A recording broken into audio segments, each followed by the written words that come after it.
Alors je suis Sylvie Chopin, je travaille pour le groupe Batteur depuis 17 ans au poste de directeur R&D. Le groupe Batteur est à l'initiative des rencontres Santé Méralgue avec Eric Deslandes et j'étais associée à Eric pour justement organiser les conférences, la recherche des intervenants. Tout à l'heure, en fait, j'ai introduit en fait le deuxième cycle des conférences où vont intervenir à la fois des industriels et des universitaires.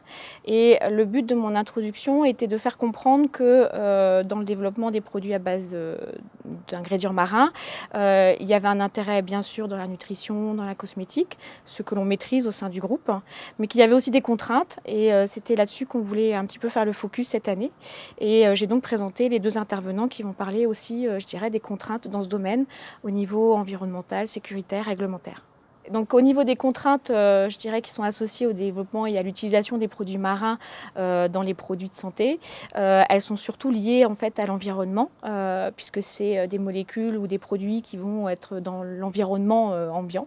Donc elles peuvent être soumises à des pollutions, elles peuvent être aussi soumises à des problématiques de ressources et de disponibilité de la ressource. Les algues par exemple, c'est une culture saisonnière, etc. Donc on voulait faire le point là-dessus aussi. En tant qu'industriel, pour nous, c'est important, je dirais, de bien expliquer quelles sont les contraintes pour que les universitaires, les chercheurs puissent se rendre compte que l'utilisation de la ressource n'est pas pour nous toute simple.